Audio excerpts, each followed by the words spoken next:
Hello friends, welcome to my YouTube channel. मेरा नाम प्रगति गुप्ता है और मेरा selection Allahabad high court stenographer और साथ ही एसएससी स्टेनोग्राफ़र में हुआ है। आज हम लोग एसएससी स्टेनोग्राफ़र के स्किल टेस्ट से रिलेटेड बात करेंगे कि आखिर एसएससी स्टेनोग्राफ़र के स्किल टेस्ट में कितना टाइम मिलता है आप लोगों को डिक्टेशन को ट्रांसक्राइब करने के लिए।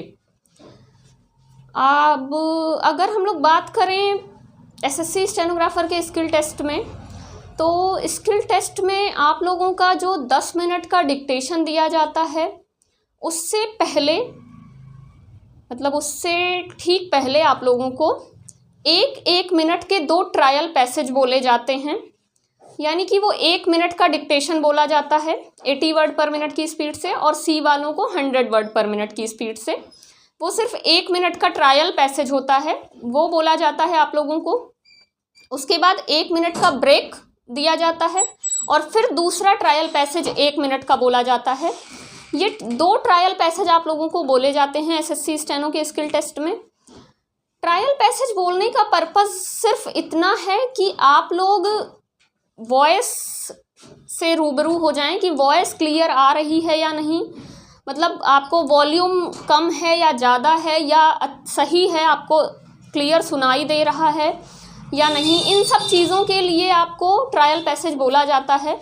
1 मिनट का ट्रायल पैसेज बोला जाएगा। आप उसे लिखना चाहें तो लिख सकते हैं अपनी डिक्टेशन वाली कॉपी पे, अदरवाइज़ आप छोड़ भी सकते हैं। वो ट्रायल पैसेज सिर्फ इसलिए ही होता है कि आप वहाँ के इन्वायरमेंट से थोड़ा सा फेमिलियर हो जाएं कि आपको उस इन्वायरमेंट में वॉइस क्लियर आ रही है या नहीं, आपको एकदम से वॉल्यूम कम या ज़्यादा तो नहीं लग रहा है। तो उस ट्रायल पैसेज के बाद आप वहाँ के इन्विजिलेटर को बोलकर आप अपना वॉल्यूम कम या ज़्यादा करवा सकते हैं। अगर आपको वॉइस क्लियर नहीं आ रही है तो आप वहाँ बता सकते हैं कि मुझे वॉइस क्लियर नहीं आ रही है, तो वो सारी चीज़ें वो लोग वहाँ से सही करवा देते हैं।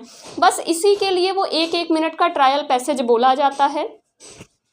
तो 1 मिनट के 2 ट्रायल पैसेज बोलने के बाद आपको 1-2 मिनट का टाइम मिलता है। उसके बाद आपका एक्चुअल डिक्टेशन बोला जाता है।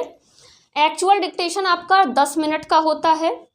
तो आप लोग ट्रायल पैसेज को भी लिख सकते हैं अपनी नोटबुक पे, थोड़ा सा आपका हाथ रनिंग में आ जाएगा उससे, तो इसलिए आप लोग ट्रायल पैसेज भी लिख लीजिएगा। और उसके बाद आपका जब एक्चुअल डिक्टेशन स्टार्ट होगा 10 मिनट का, वो 10 मिनट की डिक्टेशन तो आपको लिखनी ही है अच्छे से। और उस 10 मिनट के डिक्टेशन को लिखने के बाद आपको ठीक 10 मिनट का समय दिया जाता है उस डिक्टेशन को पढ़ने के लिए। पढ़ने के लिए भी आपको 10 मिनट का ही समय दिया जाएगा। आप अपने डिक्टेशन को, जो भी आपने लिखा है, आप उसको पढ़ सकते हैं।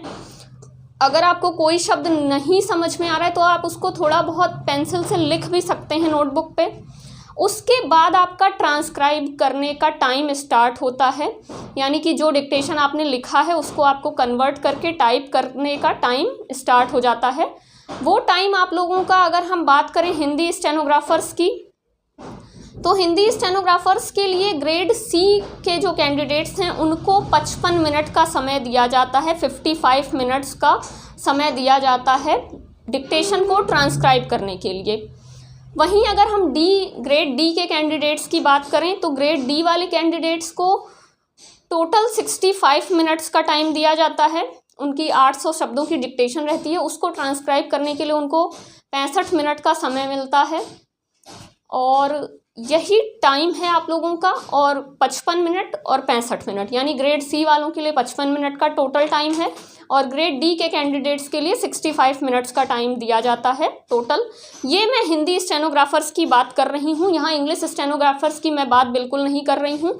आप लोग इस चीज़ को एकदम क्लियर रखिएगा माइंड में कि हिंदी स्टेनोग्राफर्स के लिए ये 55 मिनट्स एंड 65 मिनट्स का टाइम दिया जाता है मैटर को ट्रांसक्राइब करने के लिए।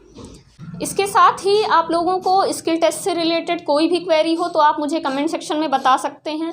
मैं उससे रिलेटेड नेक्स्ट वीडियो लेकर आऊँगी आप लोगों के लिए।